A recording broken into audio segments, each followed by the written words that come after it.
The device was recovered from a recycling facility in Modesto, California on October 9, 2024. The phone had been factory reset. Data recovery extracted this recording from residual cache memory. The owner of the device has not been located.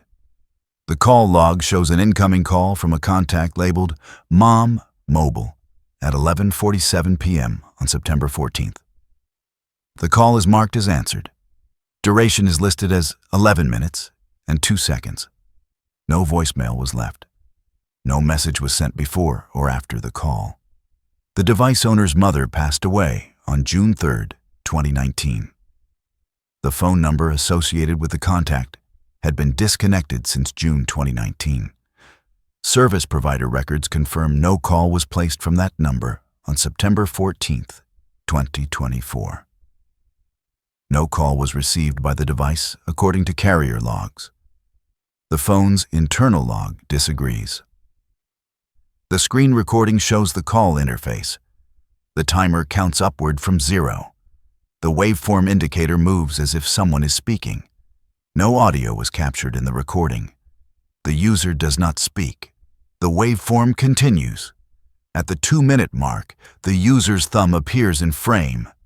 It hovers over the red end call button. It does not press it. The thumb withdraws. The call continues. The device's microphone was active during the entire call.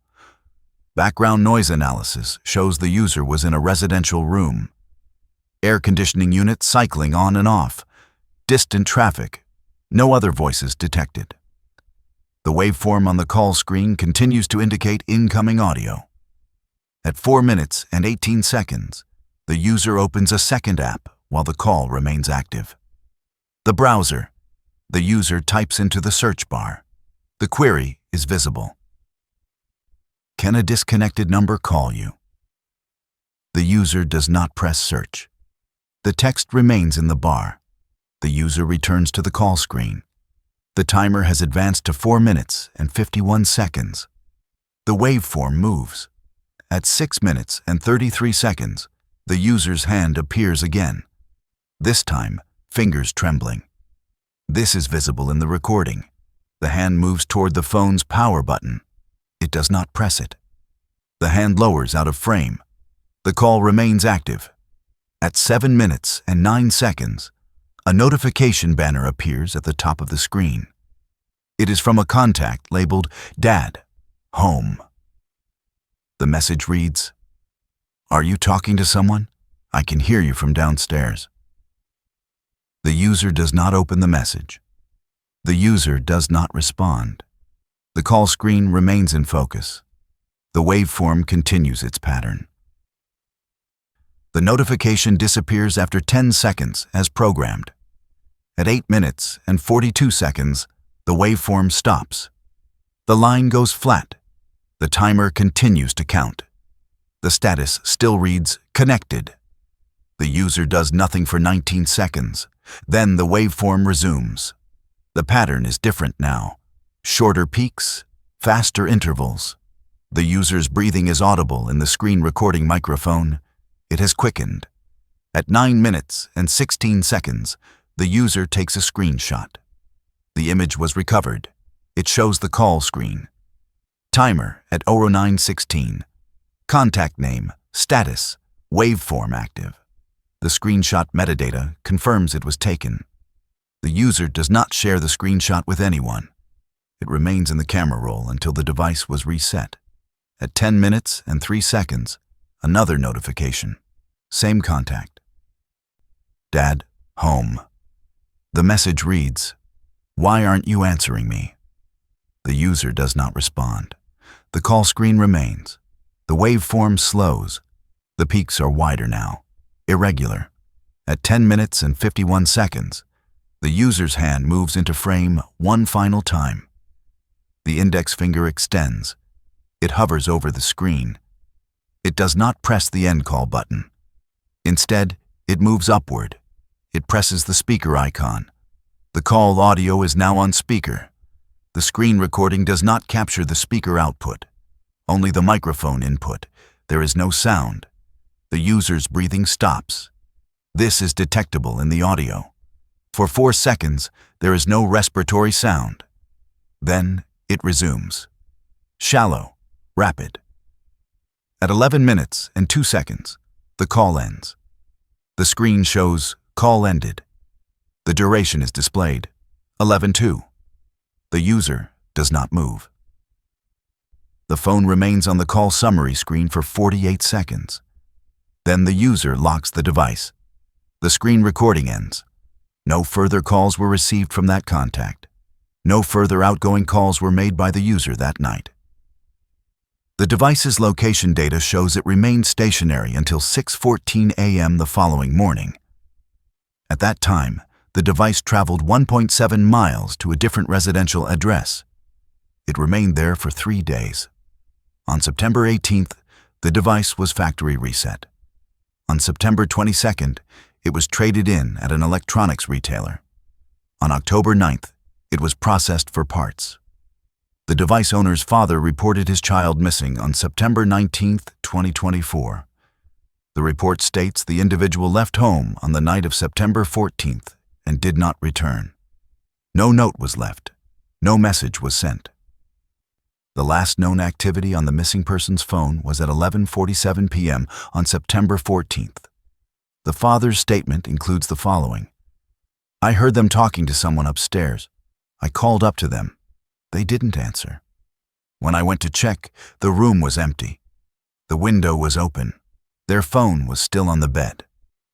The phone was not on the bed when police arrived. The father could not explain the discrepancy. He stated he may have misremembered. He was not considered a suspect. The investigation is ongoing. The device's browser history was partially recovered. At 11:39 p.m. on September 14th, 8 minutes before the call, the user searched. How to block a number that doesn't exist. The user visited 3 articles. None were bookmarked. At 11:42 p.m., the user searched. What happens if you answer a call from yourself? No results were clicked. At 11:44 p.m., the user searched. You're safe as long as you don't answer. The search returned no exact matches. The phrase does not appear in any known published material prior to September 14th, 2024. No social media posts, no forum threads, no articles. The user closed the browser at 11:46 p.m. 1 minute later, the call came in. The phone's internal accelerometer data shows the device was stationary during the entire call. It was not held to the user's ear. It was not moved. The screen remained active and unlocked. The user was watching. The device's front-facing camera has a feature that activates when the screen is viewed in low light. It did not activate during the call. This suggests the room was not dark. The user was visible. The camera did not record, or the feature was disabled, or the camera determined no face was present. At 3:27 a.m. on September 15th, the device received a notification from a system process. The notification read, "Screen time report. You spent 4 hours and 12 minutes on your phone today. That's 47% more than your daily average." The notification was dismissed at 3:28 a.m. The device's screen time log shows only 2 hours and 9 minutes of activity on September 14th. The discrepancy was not explained. The log was not corrupted. At 4:16 a.m., the device's built-in voice assistant activated. There is no record of a wake word being spoken. There is no record of a button being pressed. The assistant's log shows a query was received. How do I leave?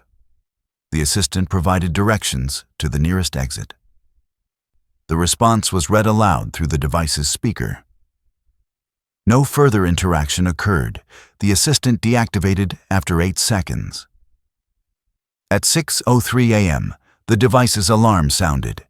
It was not dismissed. It repeated 3 times at 9-minute intervals as programmed.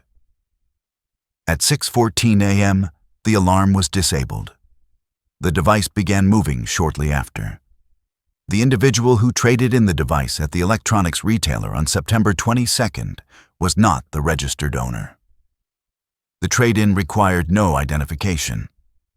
The employee who processed the transaction does not remember the person.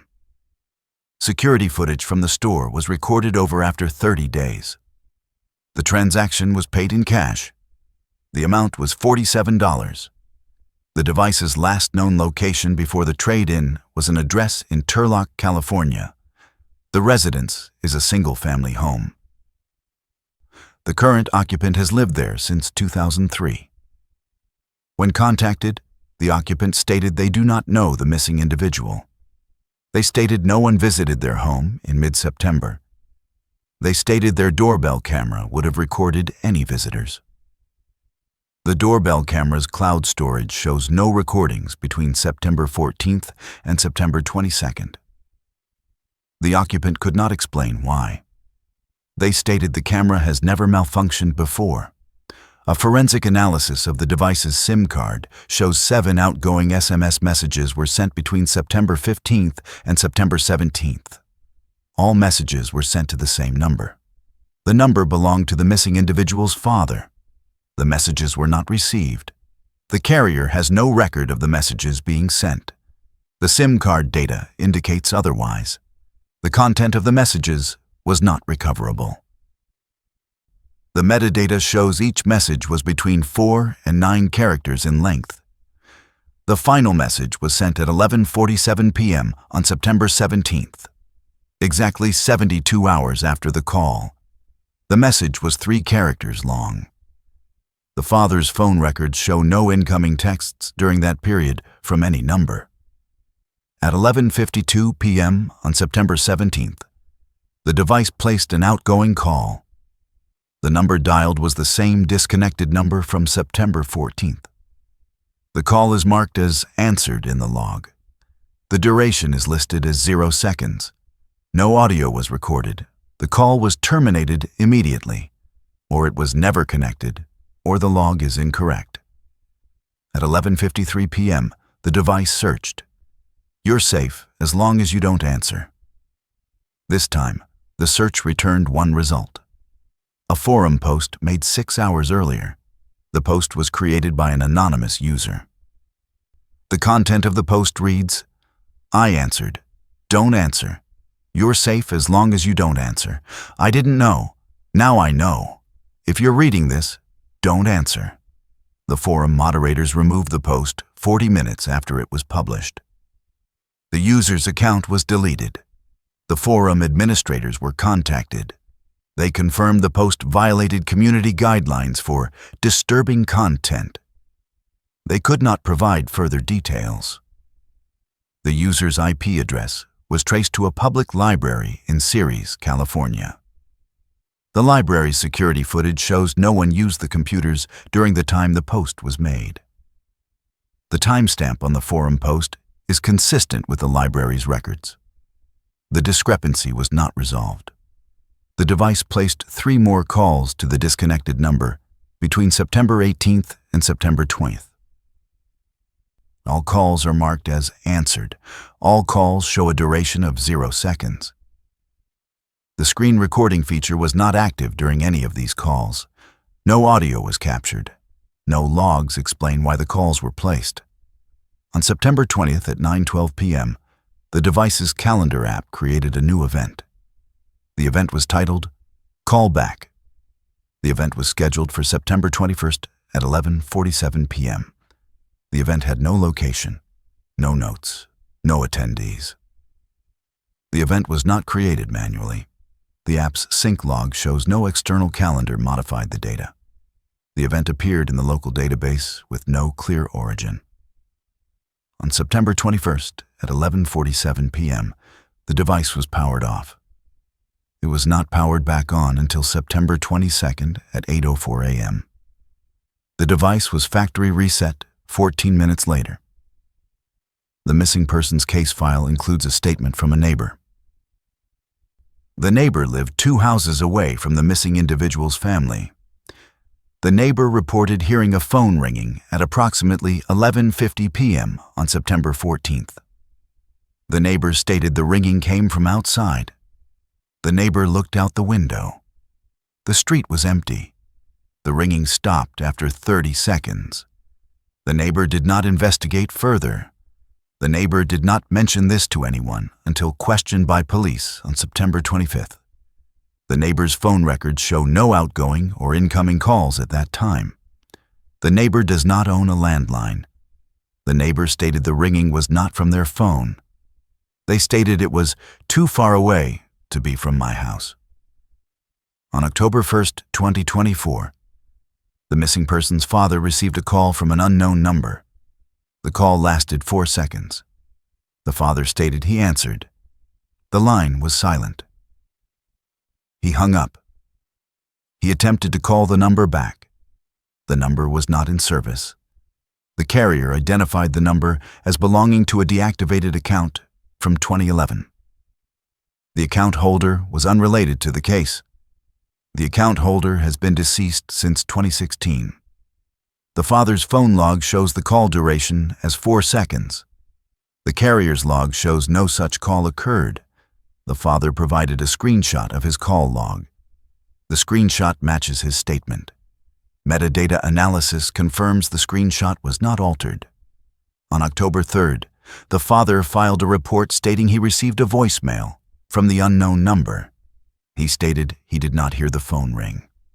The voicemail was 11 seconds long. The father played the voicemail for the responding officer. The officer's report describes the voicemail as follows.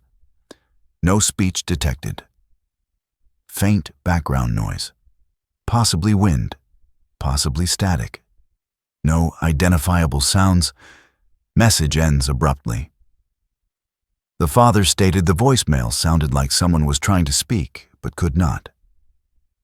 The officer's report does not corroborate this description. The voicemail was not preserved. The father's phone automatically deleted it after 7 days, per his settings. On October 8th, the father's phone displayed a notification. The notification was from the phone's built-in messaging app. The preview text read, "You're safe as long as..." The message was not in the father's inbox. The notification disappeared before the father could open it. The phone's notification log shows no record of the alert. The father provided a description to the police. No further action was taken. On October 15th, a hiker discovered a phone case in the Los Banos wildlife area, approximately 40 miles from the missing person's last known location. The case matched the description of the missing person's phone case. The case was empty. No phone was inside. The case showed no signs of damage. No fingerprints were recovered. The case was returned to the father. He confirmed it was the same case. He stated his child never removed the phone from the case. He stated the phone must be somewhere nearby. Searches of the area were conducted. No phone was found. No other items belonging to the missing individual were recovered. The device recovered in Modesto was not the missing person's phone. The serial number did not match. The model was identical. The carrier was the same. The phone number associated with the device was different. And the device belonged to a person who lived in Sacramento. That person reported the phone stolen on September 10th, 2024, 4 days before the call. The person stated the phone was taken from their car while parked outside a grocery store. The person did not file an insurance claim. The person purchased a replacement device the following day. When contacted, the person confirmed they traded in a phone at an electronics retailer on September 22nd. They stated it was their old phone, not the stolen one. They stated the stolen phone was never recovered. They stated they do not know how their stolen phone ended up in Modesto. They stated they have never been to Modesto. The police asked the person if they had received any unusual calls in early September. The person hesitated. Then they stated no. The officer noted the hesitation in the report. No follow-up questions were asked. The screen recording recovered from the device shows one final detail. At 11 minutes and 1 second, just before the call ends, the user's reflection is briefly visible in the black glass of the phone's screen.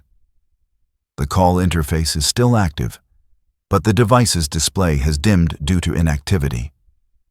The reflection lasts for less than 2 seconds. The user's face is not clear. The resolution is insufficient, but the position of the user's head is visible. They are not looking at the phone. They are looking up, at the ceiling, or at something above them, or at nothing. The call ends 1 second later. The recovered device has been placed in evidence storage. It has not been powered on since the data extraction. On November 2nd, 2024, a technician reported that the device powered on by itself at 11:47 p.m. The device was not connected to any power source. The battery had been at 0% for 3 weeks. The device displayed the lock screen for 6 seconds, then powered off. The technician submitted a report. The report was filed. No further investigation was conducted. The missing person has not been located. The case remains open. The father continues to receive calls from unknown numbers. He does not answer them. He has stated this in multiple interviews. He has stated, "I don't answer anymore. You're safe as long as you don't answer." The origin of this phrase is still unknown. The device is scheduled to be destroyed in accordance with evidence retention policy on March 14, 2025. Until that time, it remains in a locked room in the Modesto Police Department. The room is checked twice daily. On December 18, 2024, during a routine check, an officer reported the device's screen was on. The device displayed a call screen. The contact name was listed as unknown. The status read, "Incoming call." The phone was not ringing. The officer did not touch the device. The officer left the room and returned with a supervisor. When they re-entered, the screen was off. The device has not activated since. This concludes the available information. The recording you have just heard was compiled from evidence logs, forensic reports, and witness statements. It is not intended for public distribution.